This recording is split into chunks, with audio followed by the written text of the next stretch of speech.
Bugünkü qonağımız Dost Rəqəmsal İnnovasiyalar Mərkəzinin rəhbəri, direktoru Kənan Əkbərovdur. Və o xətalar çıxdıqca mən onu düzəliş eləməyə istəyim yaranırdı ki, yəni helpdesk olaraq qalmayım, mən bu proqramda özüm düzəliş eləyim. Kağız üzərində təqdim etdiyi hesabatları biz elektron sistemdə toplamağa başladıq. O vətəndaşlara xidmət göstərən müəyyən qurumlar və ya şəxslər vardı ki, onlar mane olurdu ki, orada hər hansı bir belə deyim də şəffaflıq yarandığı üçün nəyinsə qarşısını kəsirdi. Bunu da aşılamağa çalışırdıq ki, yəni bizim məqsədimiz burada prosesləri sadələşdirməyə, rahatlaşdırmaqdır. İndi bildiyimiz qədər dövlət qurumları da həmin bu elektronlaşmada çalışırlar ki, süni intellekti tətbiq eləsinlər. Sizə görə nəticələr necədir? İnsan da öz ixtisaslaşması ilə bağlı, öz seçimi ilə bağlı bir roadmap olmalıdır ki, mən il ərzində nə əldə edəcəm.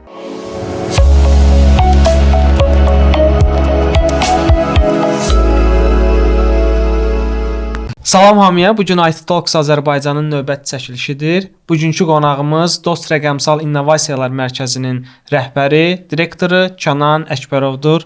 Kənan, mən xoş gəlmisiniz. Xoş gördük. Çox sağ olun, dəvətimizi qəbul elədiniz, gəldiniz. Rəşən müəllim də nə əcəbsə ilk dəfədən. Yəni ki, IT Talks-ın yəni belə deyim də tarixində olmamışdı ki, qonağı bir dəfədən təqdim eləsin. Çünki mənim üçün hazırlaşıb, bəli.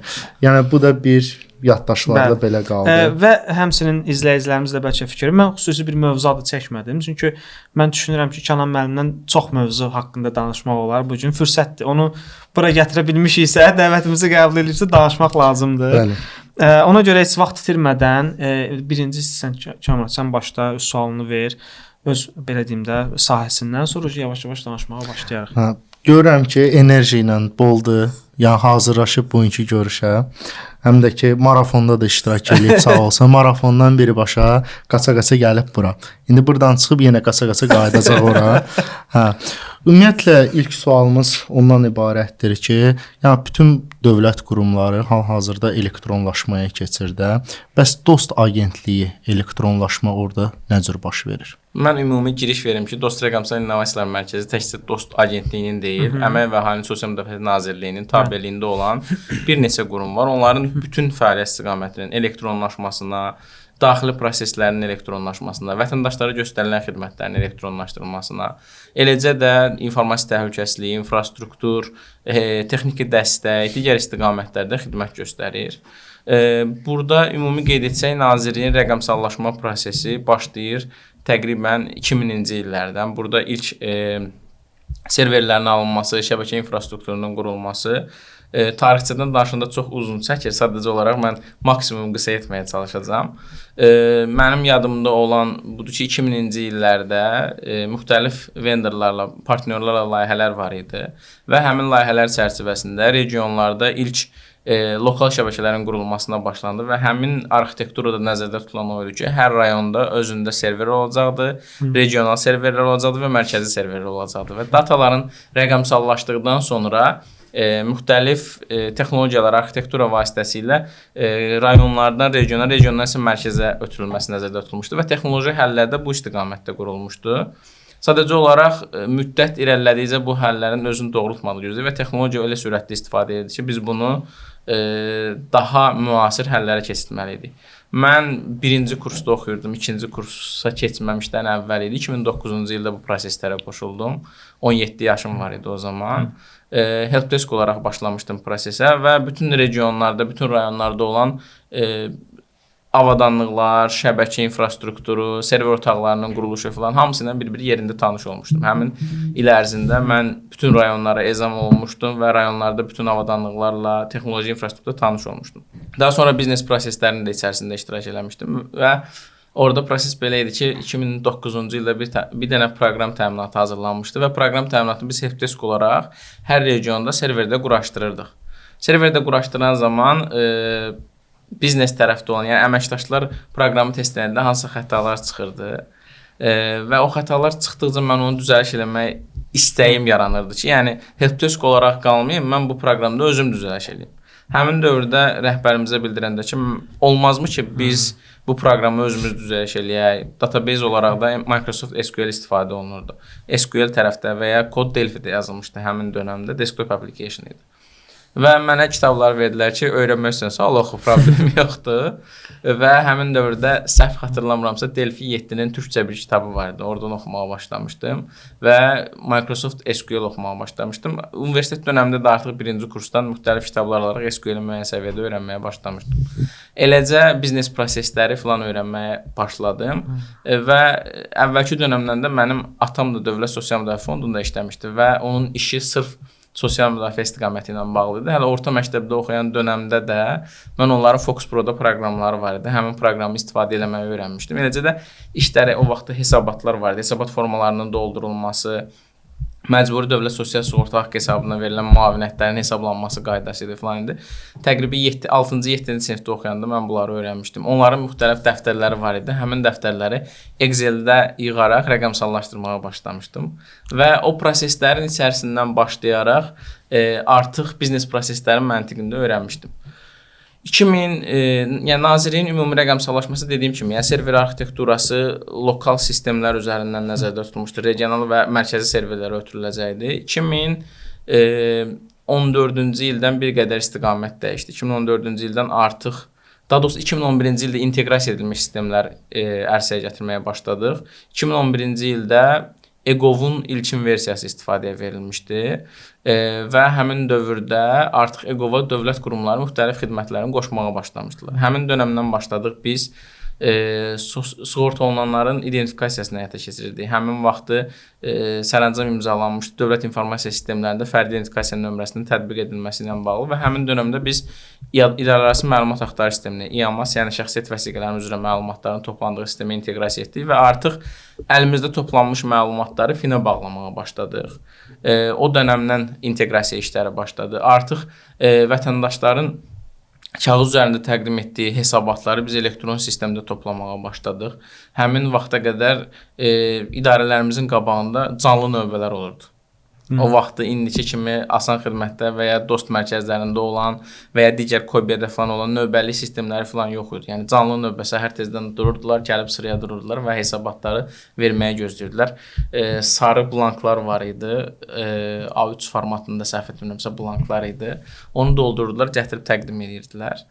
2011-ci ildən artıq bu proseslər də elektron həyata keçirilməyə başladı. 2014-cü ildə isə artıq biraz genişləndi. Əmək müqaviləsi elektron informasiya sistemi. İlk dəfə elektron imza ilə sənədin imzalanması, onlayn imzalanması prosesi orada başlamışdı. Yəni o vaxta qədər ölkəmizdə onlayn imzalama prosesinin birbaşa sistem üzərindən həyata keçirilən heç bir sistem yox idi. Həmin dövrdə elektron imzadan istifadənin aktuallığı da sahibkarlar üçün, işə götürənlər üçün də yeni bir vüsət aldı. Yəni artıq əmək müqaviləsi sistemə daxil edilmədən, elektron imza ilə təsdiq edilmədən hüquqi və ümumi sənəd sayılmırdı. Proses oradan başladı. 2014-cü ildə islahatlar başladı və 2014-cü ildə əlillik alt sistemi qurulmağa başladı. Əlillik alt sistemi quruldu, əlillik alt sistemində məlumatların toplanması mərhələsinə başladı və bu dediyim proseslər qurulduqca artıq sistemlər rəqəmsallaşdıqca biznes proseslərin məntiqi dəyişməyə başladı. Biz prosesləri rəqəmsallaşdıranda görürdük ki, bu proseslərin özü təkmilləşdirilməlidir. Qanunvericilikdə həyata keçirilməlidir və həmin dönəmdə artıq informasiya texnologiyaları şöbəsində mən çalışırdım Nazirliyin və orada biz təkliflər hazırlayırdıq, təqdim edirdik və təkliflər əsasında müxtəlif islahatlar həyata keçirildi. Bəzi hallarda biz hüquqi sənədlərin yazılması prosesində iştirak edirdik. Yəni o proseslərdə iştirak edərək 2016-cı ildə indiyə qədər məncə bizim ölkədə ən çox inteqrasiya sistemi ünvanlı yardım sistemi idi. 20-dən artıq dövlət və özəl qurumla inteqrasiya olunmuş, 50-dən artıq servislər vasitəsilə məlumatların alınması həyata keçirilirdi və həmin dönəmdə onu başladıq. Təbii ki, proseslərin özündə çətinlikləri var idi. Həmin dönəmlərdə digər qurumların informasiya sistemlərində datanın aktuallığı problemləri var idi və ya istifadəçilərimizin rəqəmsal savadlığının aşağı olması ilə bağlı problemlər var idi. Bu kimi problemlər var idi, amma tədricən o proseslər öz həllini tapdı və artıq daxili proseslərin də elektronlaşması ilə bağlı geniş vüsət almışdı. Eləcə də 2018-ci ildən başlayaraq Əmək və Əhalinin Sosial Müdafiəsi Nazirliyində rəqəmsal transformasiya prosesi genişləndirildi. Yəni ana hədəf alına salındı ki, bütün proseslər rəqəmsallaşmalıdır, sadələşdirilməlidir. Eləcə də dost mərkəzlərinin yaradılması ilə bağlı proseslərin də özəyi həmin dövrdə qoyuldu və 2019-cu ildən ilk dost mərkəzi fəaliyyətə başladı. Xidmətlərin kataloqlaşdırılması həyata keçirildi, hansı xidmətlər olduğu müəyyənləşdirildi. Həmin xidmətlərin pasportları hazırlandı və xidmət hansı formada həyata keçirilir, hansı sənədlər tələb edilir, necə sadələşdirmək olar, necə optimallaşdırmaq olar, bu proseslər həyata keçirildi. Daxildə elektron sənəd dövriyyəsi üzərindən olmayan heç bir sənədin hüquqi əhəmiyyəti olmamağı vurğulandı və xüsusi nəzarət qaydasında hamısı təmin edildi. Bütün regionlara təlimlər keçirildi. Artıq həmin dövrdə bütün regionlarımız korporativ şəbəkəyə qoşulmuşdu. Bütün əməkdaşlarımız demək olar ki, kompüterlə və elektron imza ilə təmin edilmişdi. Bu proseslər hamısı genişləndi 2018-ci ildən və 2018-ci ildən indiyə kimi də bir çox proseslər həyata keçirildi. Yəni həmin dövrlərdə də proaktiv xidmətlərin həyata keçirilməsi prosesi baş verdi. Məsələn, biz görürdük ki, vətəndaşlarımızın tutaq ki, pensiyaya çıxmaq üçün aralarında sənədlər yığmalıdırlar, məlumatlar toplamalıdırlar, bu kimi proseslər var və biz nəzərə aldıq ki, bu proses proaktiv formaya keçirilməlidir. Proaktiv formaya keçirilməklə bağlı həmin dövrdə bizim tərəfdən təkliflər təqdim edilmişdi, şöbəmiz tərəfindən və rəhbərlik tərəfindən dəstəklənmişdi. Və bu proseslərin həyata keçirilməsində ən önəmli məsələ siyasi dəstək və siyasi iradənin olmasıdır. Çünki orada müəyyən proseslərin təkmilləşdirilməsində müəyyən maliyyə yükü də var idi, o maliyyə yükü də qarşılanmalı idi.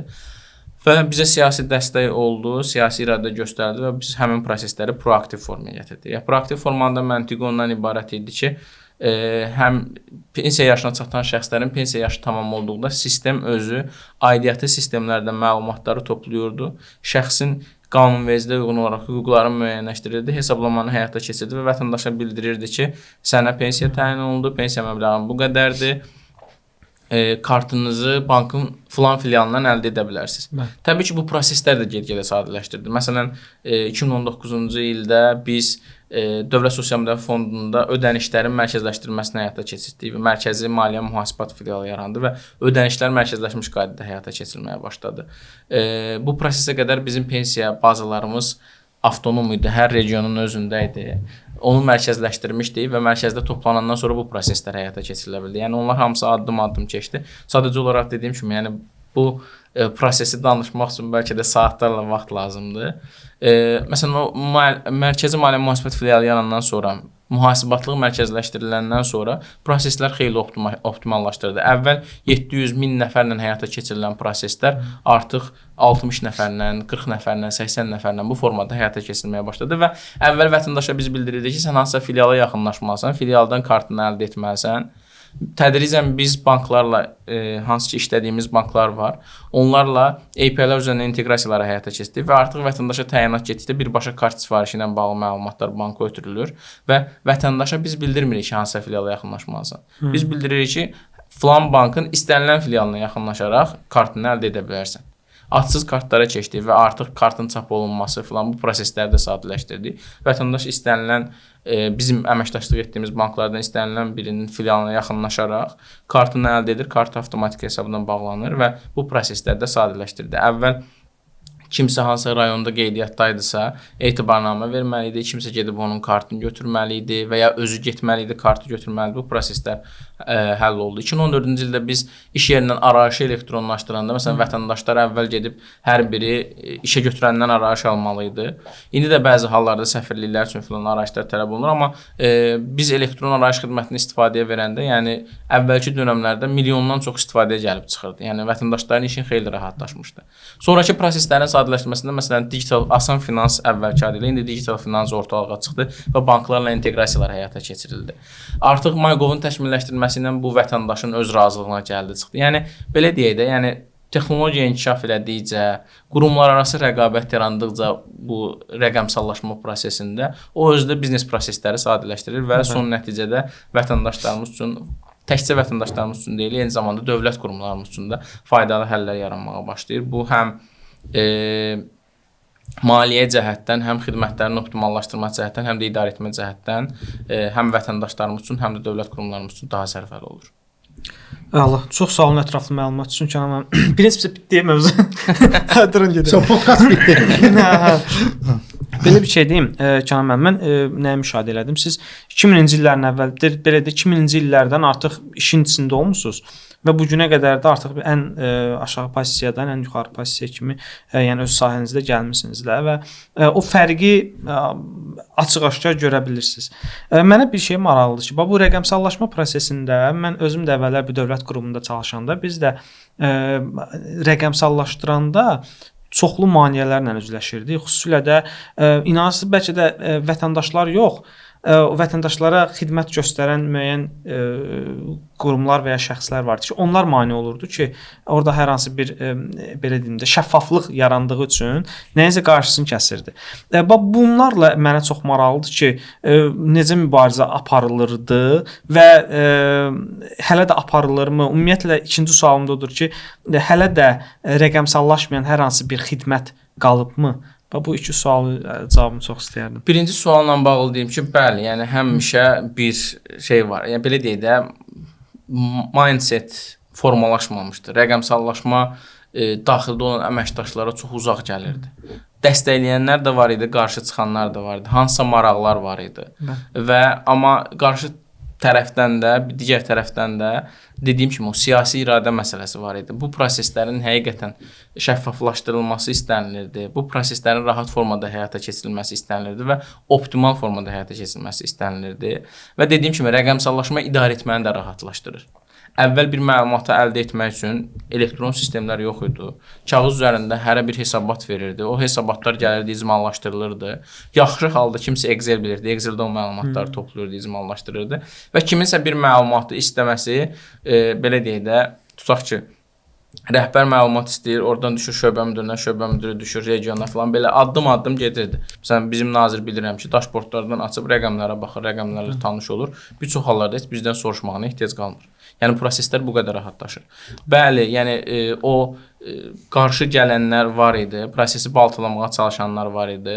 Yenə dediyim kimi, yəni orada üstünlüyü o idi ki, biz biznes prosesi bilən tərəfdə idi və bəzən biznes prosesinin qurulmasında da iştirak edirdi və bu prosesi dəstəkləyən şəxslər də var idi. Bəzi şəxslər həqiqətən proses, belə deyək də, bəzən belə olur da bir çox istiqamətlərdə işi bilən bir neçə nəfər olur və onlar daha çox yüklənirlər. O şəxslərin bəziləri isə marağında idi ki, bu proses rəqəmsallaşsın. Bunlar onsuz da işi bilən şəxslərdir və onların işi rahatlaşır.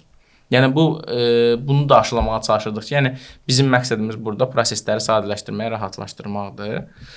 Və bu istiqamətdə biz təlimlər həyata keçirirdik, uyğunlaşmayan əməkdaşlarla bəzən sağollaşmalı olurduq, bəzən belə deyək, prosesləri optimallaşdırıcı həmin işçi qüvvəsinə ehtiyac qalmırdı, ixtisarlar da baş verirdi.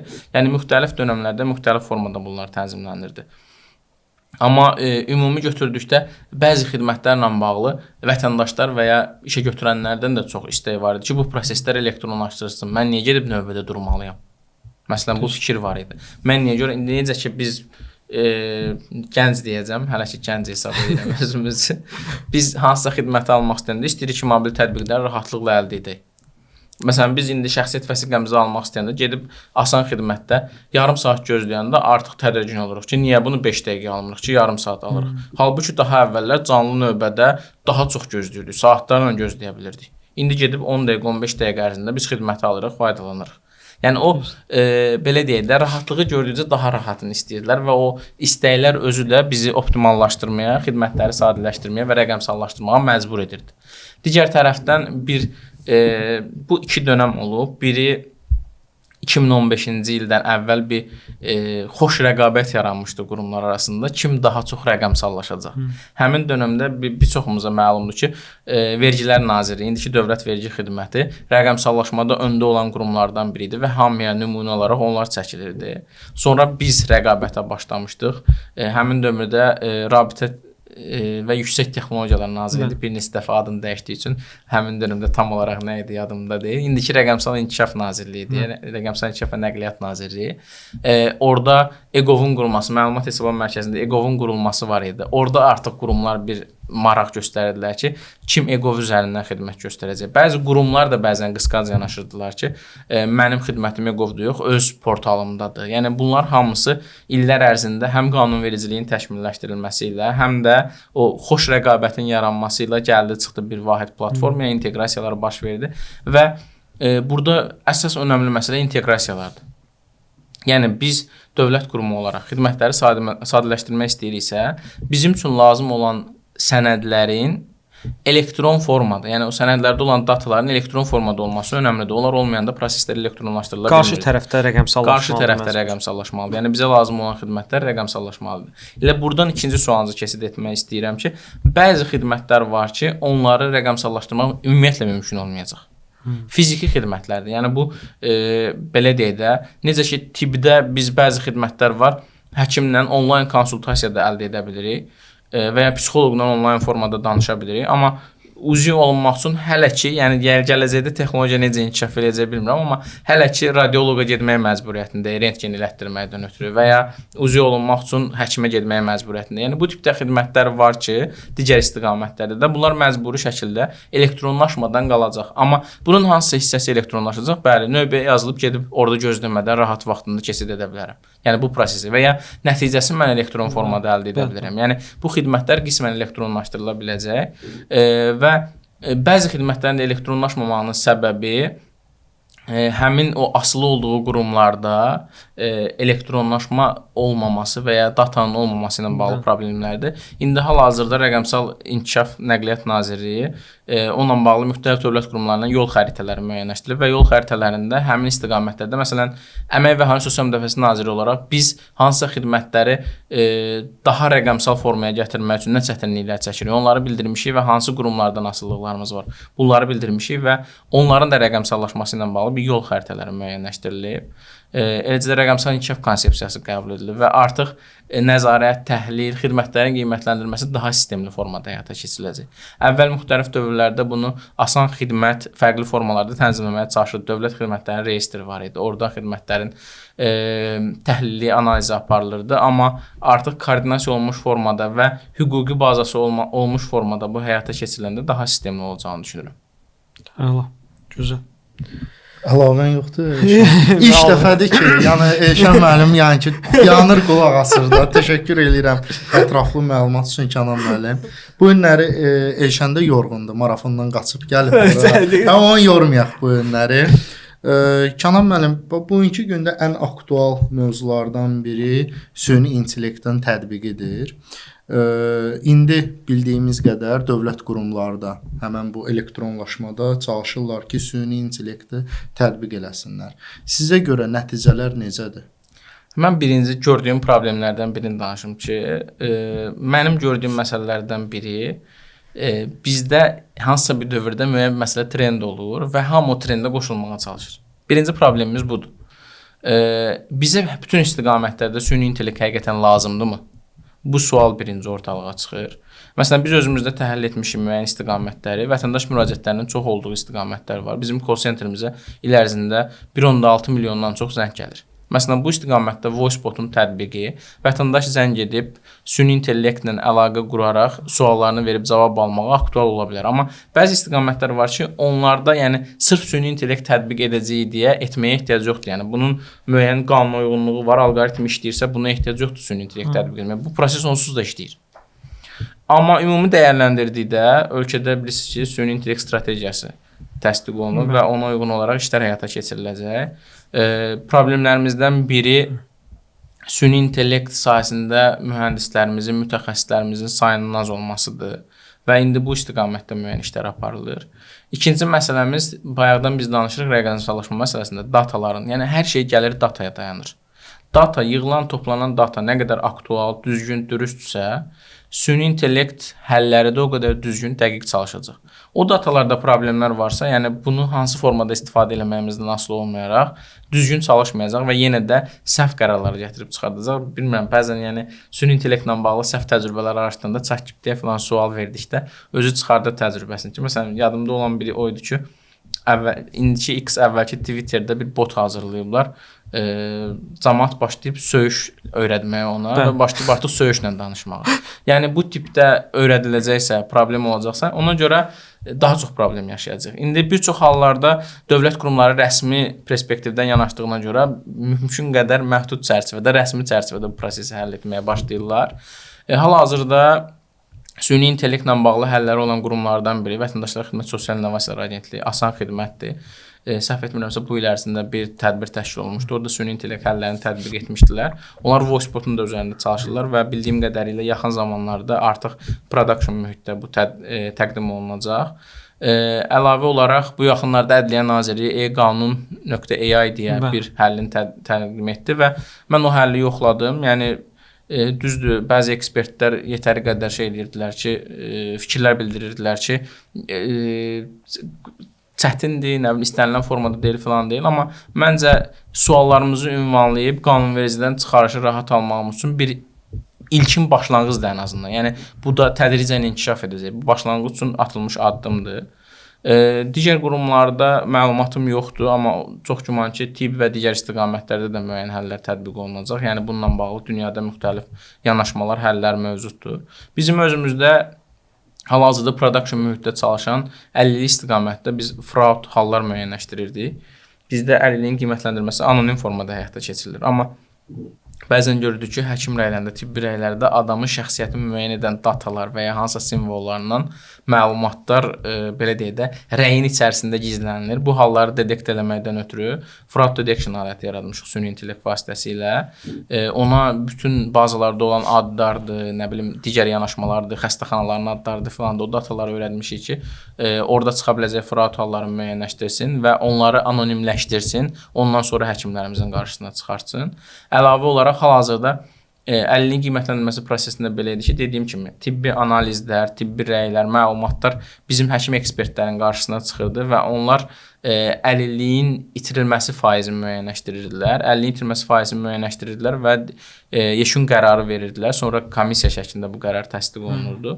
İndi bizim orada niyyətimiz məsləhət verici xidmətdir. Hal-hazırda 90% yaxın nəticə əldə etmişik ki, həmin data gələndə süni intellekt alətimiz özü qiymətləndirir, öz hesablamalarını göstərir və həkim ekspertimizə bir növ tövsiyə xarakterli hesablamalarını çıxardır.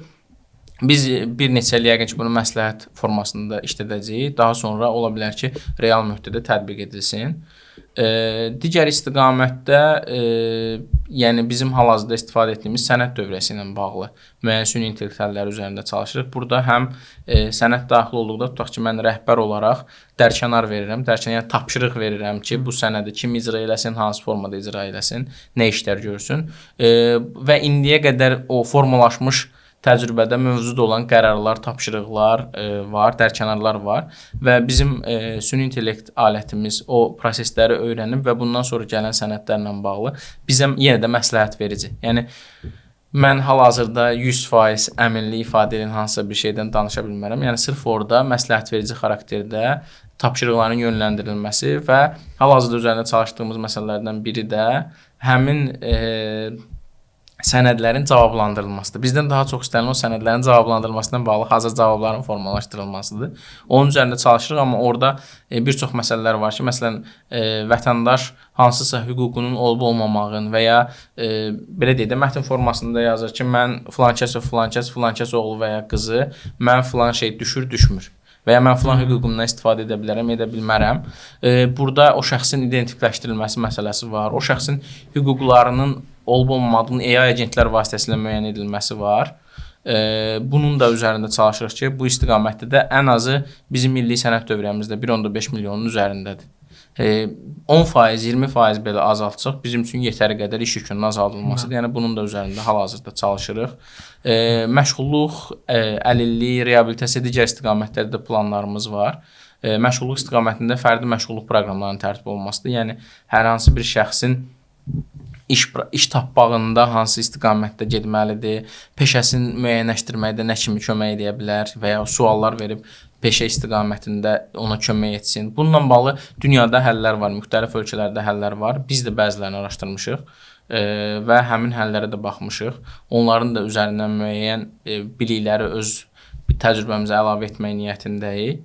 Və bunun üzərindən də biz istəyirik ki, şəxs üçün bir fərdi məşğulluq proqramı var. Hal-hazırda bu şəxsə suallar verilməklə müəyyənləşdirilir və sistem tərəfindən generasiya olunur. Və biz istəyirik ki, artıq şəxs özü sistemlə ünsiyyətdə olaraq bu prosesi həyata keçirdə bilsin. Əlavə fərdi reabilitasiya proqramımız var.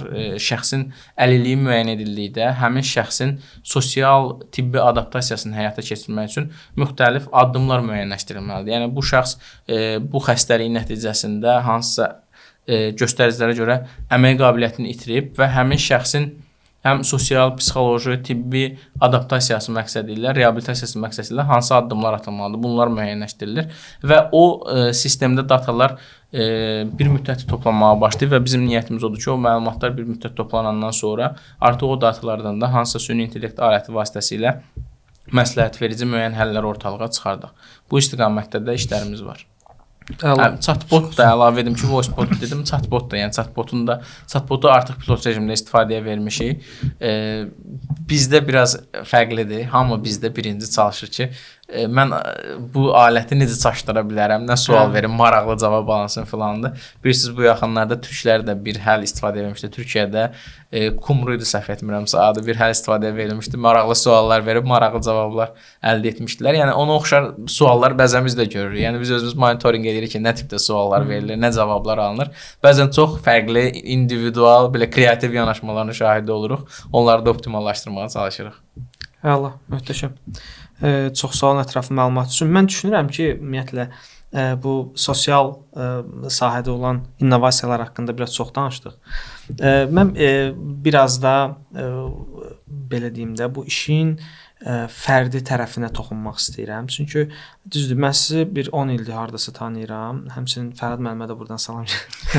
Fərhad müəllimi də bir 12 ildir tanıyıram. Və belə deyim də, etdiyiniz işlər ümumiyyətlə istər təhsil sahəsində və s. çox olub və siz özünüz də müəllim olmusunuz. Mən Bakı Dövlət Universitetində müəllim olmusunuz. Başqa bilmirəm hansı universitetdə olmusunuz, yoxsa yox. Və mənim də müəllimlərimdən biri olmusunuz. Baxın, siz aşağı yaşlarınızdan bir başlamısınız da helpdesk kimi və indi belə deyim də Dostreamin rəhbərisiniz. Bax, bir şəxs ümumiyyətlə helpdesk kimi başlayan bir şəxs bunu necə təsəvvür etməlidir? Bu gün helpdesk olan biri və ya bu gün biraz helpdeskdən daha yuxarı olan biri necə gələcəkdə hər hansı bir olduğu, çalışdığı yerin rəhbəri pozisiyasına çatmalıdır? Bunun üçün yumuşaq və ya o texniki və ya yumuşaq bacarıqlar deyilir. Nə olmalıdır ki və ya hansı strategiyanı tutmalıdır və ümumiyyətlə nə etməlidir ki, ən azından ora çata bilsin? Yəni ümumi bundan gedək. Sən sualın elə cavab kimi gəlir. Bu boyda sual əvvəliyyatdan çıxır. Əgər belə salam göndərirsə, mən də fürsətdən istifadə edib buradan Ayaz bəyə salam göndərmək istəyirəm. Çox sağ olun. Veriliş bizimdir də. Kimə istəyir salam göndərir. İmkan verirlər qonaq. Mən salamlarınızı canlı olaraq çatdırıram. Təşəkkür edirəm. Çox sağ olun. Bu məsələyə toxunsaq, dediyim kimi, əslində mən həm pedaqoji fəaliyyətdə, həm də işə qəbul falan digər proseslərdə rastlaşdığım məsələlərdən və gözlədiyim, yəni hansısa bir əməkdaşı işə cəlb etmək istəyirsə və ya təcrübəyə gələn kimsə cəlb etmək istəyirsə, gözlədiyim əsas meyarlardan biri həvəs, istək və marağın olmağıdır. Yəni intervyularda da çox vaxt rastlaşdığımız şeylərdən biridir. Tutaq ki, universitetdən məzun olub, CV gəlir, CV-yə baxırsan, adamı dəvət edirsən, 4 il universitet oxuyub, ancaq 4 il universitet oxumaq barədə məlumat var. Hobbilərdə bir neçə şey qeyd edib, futbol, kinoya baxmaq falan bu tipdə şeylər. Məsələn, sual verirəm, 4 il ərzində nə etmisən? Biri ilə olan dialoqlardan birini deyim ki, deyir ki, məsələn, universitetdə bizə heç nə öyrətmirdilər. Universitetin heç bir şey öyrətməməyi sənə problem yaradır. Yəni sən özün üçün nəsə etməlisən. Bəzi hallarda mən Azərbaycan Dövlət Neft və Sənaye Universitetində dərs demişəm. Sizə də dərs deyəndə həmin dövr idi və daha sonra orada MBA, BBA və ZEU proqramlar var. Orada tədrislə məşğul olmuşam. Bakı Dövlətdə isə bizim tələbə həmkarlar komitəsi ilə birlikdə bir IT klubumuz da, orada da IT klubumuz var idi. Daha sonra başqa bir klubda etməyə çalışdıq. Gələcəm o bizə. Nəsə baş tutmadı. Deməli, orada yəni bizim gözlədiyimiz həmişə olurdu ki, tələbə nəsə axtarsın, marağında olsun. Nəyisə o detalına getməyə məcburiyyətində olsun. Mən öz təcrübəmdən deyim, 2012-ci il idi. Texnet Az bir çoxları məlumatlıdır bu sahədə olanlar. Biz Elgiz Yusifbəyli, Araz Əyyubov, Fərhad, Turqut, Royal, Şəhriyar Rızayev birlikdə məqalələr yazırdıq. İndi kimlərin adını çəkmədimsə üzrlü saysınlar. Orada çox idi. Həqiqətən də siyahıda çox adamlar vardı. Elxan Əliyev digərləri. Və həmin dönəmdə bizim məqsədimiz oldu ki, Azərbaycanda resurs yox idi. Və biz özümüz nəzərə alsaq 2009, 2011, 2012-ci illərdə hamımız o 56 kilobitli, 52 kilobitli internetə qoşularaq nəyisə əldə etməyə çalışırdıq. İnternet kartlarını alırdıq, telefon qudok çalırdı, qoşulmağa çalışırdı. Nəyisə download edəndə bir 10 dəfə, 20 dəfə qırılma olurdu. Download master falan bu tipdə toollar axtardı. İnternet download manager falan axtarırdıq ki, necə download eləyə bilərik. Və həmin dönəmdə biz hansı ədəbiyyatları əldə etməyə çalışırdıq. Ədəbiyyatlar necə formalaşırdı biz əldə etmək üçün? Ancaq xarici hansısa resurslardan, bəzilərinin türklərdən, bəzilərin Microsoftun müəyyən platformaları var idi. Könüllü kimlərsə biliklərini paylaşırdı, oradan əldə edirdi. Onlardan məqalələri oxuyaraq, araşdıraraq, özümüz təcrübədə tətbiq edib, sonra onu biz də məqalə halına salırdıq və paylaşırdıq ki, Azərbaycan dilində resurs olsun. Həmin dövrdə əsas Elgiz müəllimin məqalələri idi. Elgiz müəllimin məqalələrindən istifadə edirdi. Elgiz müəllimin özünün bir saytı var idi. Orada paylaşırdı Microsoft sertifikatları ilə bağlı filan. Microsoft yəni sistem adminliyi ilə bağlı da əsas o dövrdə Ruslan Şərifovun kursu var idi və kursdan biz faydalanırdıq. Yəni Azərbaycanda çox kurs da yox idi həmin dövrlərdə. 2012-ci ildə Texnetin bir seminarı var idi. Azərbaycan Dövlət Memarlıq və İnşaat Universitetində virtuallaşma ilə bağlı idi.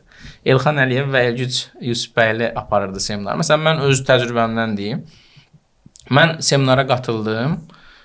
Seminarda mən virtualizasiyanı tətbiq etmişdim, ancaq klient tərəfdə. VirtualBox və VMware Workstation'lar falan tətbiq etmişdim. Serverdə tətbiq olunma məsələsini ilk dəfə orada görmüşdüm. Serverdə tətbiq olunur, həm resurslar yığılır filandı. Həmin vaxtda da bizim data centerdə 100-ə yaxın fiziki server var idi. Və hər bir application ayrı serverin üzərində idi. Məndən əvvəl Dünya Bankının bir layihəsi olmuşdu. Onların ekspert qrupları var idi və onlar idarə etmişdilər. Həmin resurslarda qorxurdum nəsə əl vurmağa ki, hələ o vaxtda bizim metodumuz oydu ki, tıklayaraq öyrənirdi və işləyirsə dəymir. Yəni onsuz da indi də yanaşma oldu. İşləyirsə əl vurma. O prinsiplə işləyirdi. Və həmin virtualizasiya seminarından sonra mən Texnet komandası ilə tanış oldum və onlara qoşuldum. O vaxtı Fərhadla elə o dönəmdən bizim dostluğumuz var idi. Fərhadın vasitəsilə qoşulduq və başladıq məqalələrimi falan yerləşdirməyə. Həmin virtualizasiya seminarından çıxandan sonra evə getmədim. İşə qayıtdım, getdim işdə VMware SXI-ın 5-ci versiyasıdır, səhv eləmirəmsə. Dəqiq yadımda qalmayıb. İndi neçəncidir bilmirəm. İndi 9 varsa. İndi neçəncidir bilmirəm. Uzun zamanda artıq o işlərlə məşğul olmuram. Amma onu qurduğum HP serverlərin üzərində qurmuşdum. Baxdım, driverlər yüklənmədi. Başladım biraz da araşdırmağa ki, bəs driverlər yüklənmədi, necə idarə edəcəm? Sonra SXI-ın HP-nin driverlərinin olan bir versiyası var idi. Onun ISO-sunu yüklədim, onun üzərindən quraşdırma işlərini həyata keçirdim. Və həmin vaxta qədər HP-nin üzərində ILO görürdüm. Nə üçün istifadə olunduğunu bilmirdim. Lisenziyada yox idi. Nəsə trial şeylə qoşuldum, uzaqdan idarə etməyə başladım, ISO-nu attach elədim, virtualizasiyanı falan qurdum. Ondan sonra baxdım ki, necə eləyə bilərəm ki, fiziki maşınları toxunmadan, çünki onun üstündə Abbey Fine Reader instansiyaları falan vardı o vaxtı. O dediyim bayaqki blankları skan eləyib data halına salmaq üçün XML halına salırdı. Onları necə toxunmadan həll edə bilərəm və ya nə bilim iOS-in üzərində müəyyən applicationlar qaldırmışdı. O applicationları toxunmadan qaldırım, IP-lər falan heç nə dəyişməsin, olduğu kimi işləsin də. Araşdırdım, VMware Converter tool var idi o vaxtda. VMware Converter-lə bir dənə maşını atdım ki, görüm işləyəcək yoxsa yox. İşlədi. İndi maraq, həvəslə baxırsan ki, yəni o nəticəni əldə edəndə artıq daha bir maraq yaranırdı, daha bir həvəs yaranırdı. Başladım həmin günü bir dənə SXI qaldırdım, 12 dənə fiziki serveri konvert elədim ora. Bunları söndürdüm, virtualda yandırdım, işlədi, hər şey əla, super. Всё da bundan sonra tutmaq olar. Bütün fiziki serverləri başladım virtuala keçirməyə. Onun backup'ını da almaq rahat idi. Sabahları problem olanda backup'dan qaytarmaq da rahat idi. Yəni çox şeylər var idi da. Yəni dediyim odur ki, o sırf seminarda eşitdiyim bir dənə kəlmədən maraqdan gəldim, başladım eşitləməyə və problemlərlə rastlaşdım, qırağa qoymadım. Başladım problemlərin üzərinə gəlməyə. Və gördüm ki, Texnet az mənə nə qədər bir şey qazandırdı. Həmin vaxt 500 manat premiya da almışdım. Həmin işləri görmüşəm deyə. Və görün artıq üstündən 13 il keçib və həmin o 500 manat mənim yadımdan. Siz onu dediniz, artıq Elşan başlayır qeydiyyatdan keçməyə. Texnet azı mən elə bir 13 ildə mən istifadə edirəm. O yaranan. Yanımdadır ki, Elşangilin qrupunda hal-hazırda bizlə çalışan bir əməkdaş vardı, Əzamin. Qayıtdı ki, şeydir. Bəs bizdən sərbəst iş istəyirlər universitetdə. Sizin yazdığınız məqalələri çap edib orada Texnetdə zaten silirəm, aparıb öz işim kimi təqdim edirəm. Mən hələ də olmuşdu. İndi bizə uşaqlar gəlir də, IT uşaqlar gəlir. Məsəl üçün universitetdə IT oxumayıblar. Universitetdə də IT oxumayan say sistemləri bilmirlər, DNS nədir bilmirlər, DHCP nədir bilmirlər və s. də. Mən özümü çox yormuram. Deyirəm bax, Texnet az. Gedirsən, açırsan, bu şeyləri yazırsan, search edirsən, bunları oxuyursan, gəlirsən mən sənə burada dəstək göstərirəm, mentorluq eləyəcəm. Valla qəşəng də gedirlər, açırlar, oxuyurlar. Deyirəm get falan mövzu. Sən deyirsən sənə sual verəndə deyirsən ChatGPT-nin linkini atırsan, gəl buradan soruşsan. Mən inanırsan ChatGPT atmıram. Deyirəm ki, var da Azərbaycan dilində. Get elə bunu oxu, buradakı məqalələr real təcrübədir. Və istifadə edirəm ki, Kənan mən bilirəm bunu nə qədər çox istifadə elədim bu Texnet azdı. Ya hətta bir ara belə bir şey yaranmışdı ki, məsələn kimsə bizə sual versə, falan şeyi izah edə bilərsən. Deyirdim gözlə axşam oturub onun məqaləsini yazaram, yerləşdirirəm, oradan oxuyarsınız, qoy başqaları da oxusun. Yəni belə təcrübədə hətta bir ara Word-dən falan da yəni məqalələr yazmağa başlamışdım. Gün ərzində işdə gəlib kimsə nəsə soruşurdu. Deyirdim gözlə axşam yazaram, paylaşaram, oradan oxuyarsan. Yəni elə bir hala gəlib çıxmışdı və bəzən həqiqətən mən özüm də yəni kimsə nəsə soruşanda və əməkdaşlara deyəndə ki, falan şey bilmirsən, baxırlar, deyirəm yaxşı, linkini atıram ki, alın burada var, oxuyun. Yəni hələ də bir xeyli işimizə yarayır. Yəni o resurs olmaya bizim marağımız var idi. Məsələn, Texnetdə qoşulandan sonra biz daha çox şey əldə elədik. Texnetdə məqalə paylaşırdı, biz özümüz həvəslə oxuyurduq ki, görəsən buradan nəyi öyrənib, nəyi tətbiq edə bilərik. Yəni bugünkü tələbələrdə biz onu axtarırıq. İndiki tələbələrin də içərisində, yəni baxırsan 2-ci kursda oxuyur, yəni adam necə deyim, əjdahadır. Araşdırmadığı, oxumadığı sahə yoxdur. Nəsə iş tapşırırsan, yatmır. Gecə saat 3-də, 4-də yazır sənə sual soruşur ki, bunu da filan eləyim müəllim, bəs bunu bu cür eləsək olar, filandır. Yəni həvəsli olan tələbələri görürsən, amma təəssüf ki, məsələn bir çox hallarda o tələbələrin sayının azaldığını görürük və ya bir şeyi rahat əldə etdikdə elə bil ki, o dəyəri itir sanki. Yəni biz çətinliklə əldə edirdik, amma bir həvəsimiz var idi. Amma indi resurslar da çoxdur, kurslar da çoxdur. Udemy-də yetəri qədər resurslar var, Coursera var, digərləri var. Yəni hətta Azərbaycan dilində o kontenti formalaşdıran yoldaşlar da var. Proqramlaşdırma ilə bağlı məsələn o dövrdə biz server, Windows server istiqamətində Comptia A+-ın müəyyən məqalələrini tərcümə edib yerləşdirmişdik. Linux istiqamətində var idi. Proqramlaşdırma ilə bağlı az idi. Proqramlaşdırma ilə bağlı səhv etməmsə Tural Süleymani o dövrdə müəyyən şeylər yazırdı, paylaşırdı. Adil Əliyevin müəyyən universitet dərslərində həm də müəyyən seminarları falan olurdu. Database tərəfdə Kamran Ağayevgil müəyyən Azərbaycan Oracle User Group var idi. Müəyyən seminarlar falan verməyə çalışırdılar. Orada da müəyyən dəstək olurdular. Yəni hər bir tərəfdən sanki Azərbaycanda mütəxəssislərin hazırlığına dəstək olmaq üçün əlindən gələni edirdi. İndi say artıb, resurslar da artıb və resursları əldə etməkdə rahatlaşıb. Ona görə əvvəlki kimi o hərəkat yoxdur. Yəni əvvəl bir hərəkat var idi ki, hamı bir tərəfdən çalışırdı ki, gəncləri o istiqamətə gətirsin. İndi artıq o imkanlar daha rahatdır. Universitetlərdə müəllimlər köhnə proqramlarla tədris aparırdılar. İndi bir çox universitet proqramlarını təkmilləşdirib. Bəzi universitetlərdə sillabusu özünün tətbiq etməyinə icazə verirlər müəllimin və ya 70%-ni, 60%-ni özü tərtib edir. 30%-in məcburi müəyyənləşdirilmiş hansısa məlumatlar var, onları vermək məcburiyyətindədir. Amma ümumi təkmilləşmə xeyli gedir və ya bir çox sahədə artıq bu sahədə çalışan şəxslər gedib təlimi həyata keçirirlər, tədris prosesində həyata keçirirlər. Məsələn, biz universitetdə dərs deyəndə Vətəndaşlar Xidmət Sosial İnnovasiya Agentliyinin sədr müavini Ceyhun Salmanov məsələn MBA qruplarında dərs deyirdi. Sonra Rauf Cabbarov dərs deyirdi, e-government-la bağlı Rauf Cabbarov dərs deyirdi. Mən özüm IT Project Management-lə dərs deyirdim, Database Systems-lə bağlı dərs deyirdim, System Engineering-lə bağlı dərs deyirdim.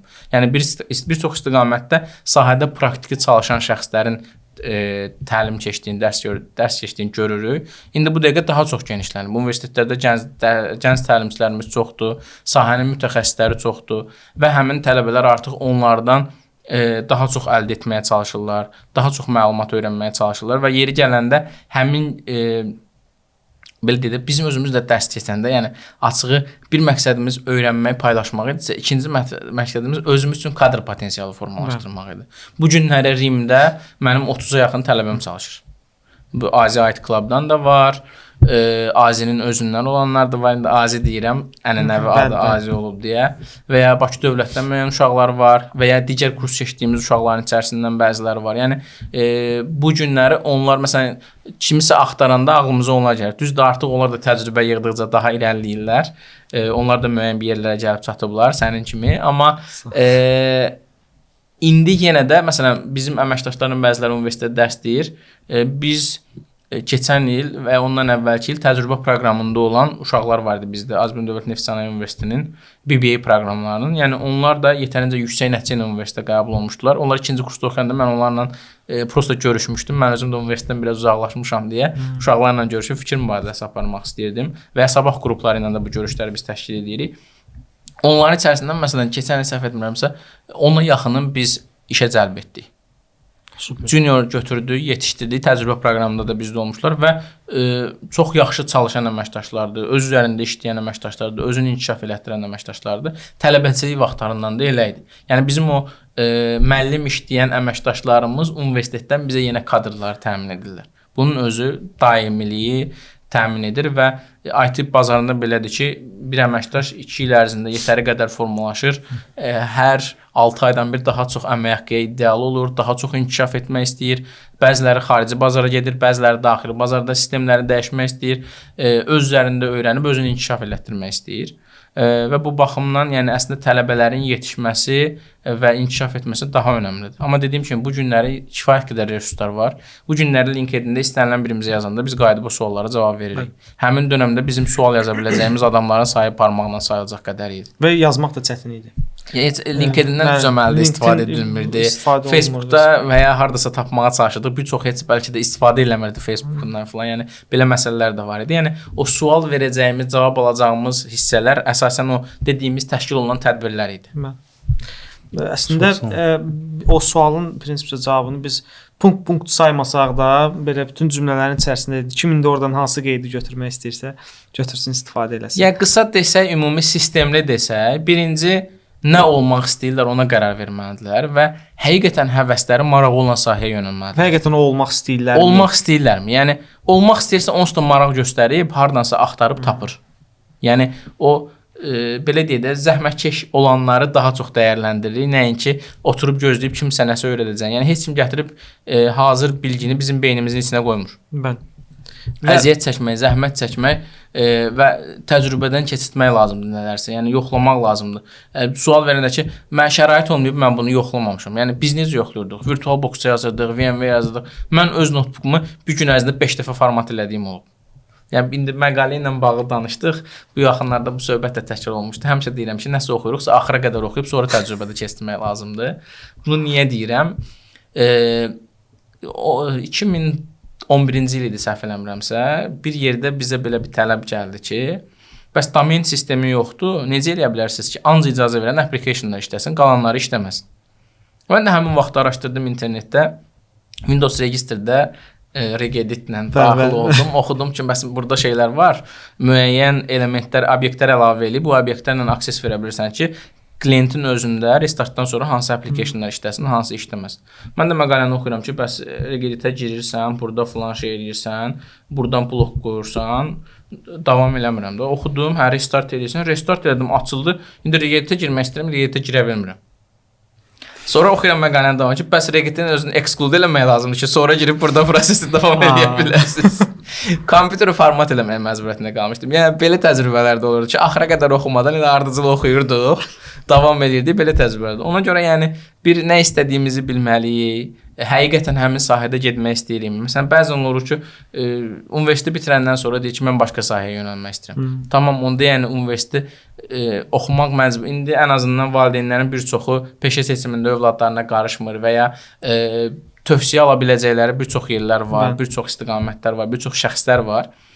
Məsələn, mən universitetə qəbul olanda 2-ci qrupa imtahan vermişdim iqtisadiyyat sahəsi üzrə. Elə oldu ki, 5-ci yazdığımda dünya iqtisadiyyatında informasiya texnologiyalarına, yəni mən IT-yə yönəlmək fikri ilə onu etməmişdim, amma elə oldu ki, o yol elə cızıldı və mən o sahəyə yönəlməli oldum. İndi amma əslində sahəni dəyişmək də çətin deyil. 6 aylıq kurslarla, 1 illik kurslarla istədiyin sahədə və ya oturub evdə istənilən bir şeyi öyrənmək olar, yəni internet üzərindən. Bizim tibb universitetini bitirən proqramçılarımız da olub. Ya dostlarımızın içərisində var ki, tibb universitetini bitiriblər, proqramist işləyirlər. Və ya hal-hazırda təbibdə işləyən biznes analitiklərdən biri tibbi bitirib, özü həkimdir, yəni sadəcə həkim kimi çalışmaq istəməyib, proqramlaşdırmaya yönəlib. Bizim bir dostumuz var idi, hal-hazırda Azərseldə çalışır. O da yəni tibbi bitirib, həmin vaxtki əmək haqqılar onu qane eləməyib, görüb proqramlaşdırmada əmək haqqı daha yüksəkdir, daha normal formadadır və daha sürətli öyrənə biləcək, o istiqamətə yönəlib. Yəni bədən tərbiyəni qurtarıb sistem admin olanlardır. Elgüc Yusufbəyli İncəsənət Universitetini bitirib məsələn. Yəni fərqli istiqamətlərdə olanlar var. Yəni önəmli olan istək, həvəs və çalışmaqdır. Bəli. Kiminsə potensialı daha çox ola bilər, az çalışa bilər. Kiminsə potensialı az olub daha çox çalışa bilər. Təbii ki, çox çalışan daha nəticə yönümlü olur, daha çox nəticə əldə edir. Və dediyim kimi, yəni resurslar, internshiplər çoxdur. Bizim dövrümüzdə bu qədər internship proqramları yox idi. Könüllülük hərəkatı asan xidmət qurulandan sonra daha çox genişlənməyə başladı. İndi müxtəlif istiqamətlər olanlar var. Sizin də bilirəm ki, bəzi qurumlarla birgə elədiyiniz işlər də var. Yəni bu günləri çoxdur. İnternship proqramları yetəri qədər çoxdur. Qoşulub orada müəyyən təcrübələr əldə edə bilirlər. Və ya xaricdə internship proqramları var. Bunlara da qoşula bilirlər. Mən isə universitet dərsində mən həmişə uşaqlara deyirdim. Mən özüm bir ara marağındaydım ki, hansı ölkədə nə tipdə könüllülük proqramları var, gedib nələri yoxlamaq olar. Yetəri qədər proqramlar var. 15 günlük, 20 günlük, 1 aylıq, 3 aylıq təcrübə proqramları var. Yəni bunlardan da yararlanmalıdırlar. Amma dediyim kimi, yəni oturub 3 il gözləyib, sonra təcrübə proqramından yararlanıb nəsə edəcəm deyə bir şey yoxdur. Universitet daxil olanda hansı ixtisasa daxil olduğunu bilirsənsə, bir semestr boyunca dərslərə adaptasiya olmağa gedirsə, artıq o sən nəyi oxumaq üçün nə qədər efor sərf eləməyi olduğu biləndən sonra hansı istiqamətdə gedəcəyi bilirsənsə, artıq bir məsələn mənim özümdə illik bir roadmap olurdu. İl ərzində mən nələr edəcəm? RHS almaq üçün nə etmək lazımdır? İnjiner almaq üçün nə etmək lazımdır? Və ya o vaxt Microsoft'un var idi. Microsoft Certificate Solution Architect almaq üçün nə etmək lazımdır? Associate almaq üçün nə etmək lazımdır? Expert almaq üçün nə etmək lazımdır? Yəni bunların hamısının bir roadmap-ı var idi. Hansı imtahanları verməlisən? İndi düzdür, çoxundan xəbərim yoxdur. Bizim dövrdə məsələn 640, 642, 643, 70, 641, 76 onları verməliydin. Axırda bir dənə imtahan verib Microsoft Certified Professional olmalıydın və ya associate olmalıydın və ya upgrade eləmək üçün əlavə imtahan var idi 2008-dən 2012-yə upgrade eləmək üçün. Ondan sonra upgrade eləməmişəm deyə dəqiq bilmirəm, araşdırmamışam, amma yəni bu proseslər var idi. Yəni insan da öz ixtisaslaşması ilə bağlı, öz seçimi ilə bağlı bir roadmap olmalıdır ki, mən il ərzində nə əldə edəcəm? Nə əldə etmək üçün nələri etməliyəm? Və bu günlər dediyiniz kimi, yəni ChatGPT-yə girib desən ki, mənə filan istiqamət üzrə ixtisaslaşmaq istəyirəm, roadmap ver, mənə addımlarımı müəyyənləşdir. O sənə rahatlıqla yəni çıxardacaq və istifadə edəcəksən. Allah. Çox sağ olun canım, mən ətraflı məlumatçı. Əlavən yoxdur. Nə əcəbsə, yəni tarixdə belə bir şey olmaz. 3 il ərzində ilk dəfədir ki, artıq bu 3-cü mövsümümüzdür də, bizim 3-cü ilə start vermişik. İlk dəfədir ki, ilk podkast Elşən heç nəyə əlavə elə. Çox sağ olun. İlk qonaqdır ki, Elşənə də əziyyət vermir, heç bir əlavəsiz. Belə deyim də, görürəm oradan Arif müəllim göz qaş eləyir ki, bizim vaxt efir vaxtımız. Elə biz hansı TV-dəyik. Yəni görürəm. Sağ olsun, buna görə də 2 gün sonra deyəcək ki, video montaj eləmək var. Bilirəm də indi yazacaq mənə. Çox təşəkkür edirik Kənan müəllim. Həqiqətən də çox maraqlı oldu. Suallarımıza ətraflı cavab verdiniz. Elşən də təsdiqləyər. Biz çoxdan da istəyirdik sizi dəvət eləyək. Qismət bu gün imiş. Heç nə. Məncə Çox izləyicilərimizə də çox xoş oldu, ətraflı məlumatlar. İnşallah faydalı olur. Mən Nostalji yaşadığı bu ildə. Hə, bu gün həqiqətən mən kövrəlib biraz. Və sən bir şey deyim, bugünkü bizim buraxılışımız 17 yaşdan ta ki belə 60 plusa kimi gedir də. Yəni hamı üçün nəsə var burada. Hansı bir Bizim məlumat sahə var. elədir ki, biz həmişə bir şey deyirik ki, doğulmamışdan əvvəl, öləndən sonraya qədər əhatə edilir. Bizim sosial müavinətlərdə hamiləliyə və doğuşa görə müavinət var. Yəni uşaq doğulmamışdan müavinət verilir və şəxs vəfat edəndən sonra dəfn xərcinin həyata keçirilməsinə görə müavinət verilir və həyatın bütün aşamasında həqiqətən də Əmək və Əhalinin Sosial Müdafiəsi Nazirliyi insanlarla kontaktda olur. Və buna görədir ki, biz 90%-dən artıq şəxsin məlumatı bizim sistemlərdə var. Azərbaycan əhalinin 90%-dən artıq məlumatı bizim sistemlərdə toplanır. Əla.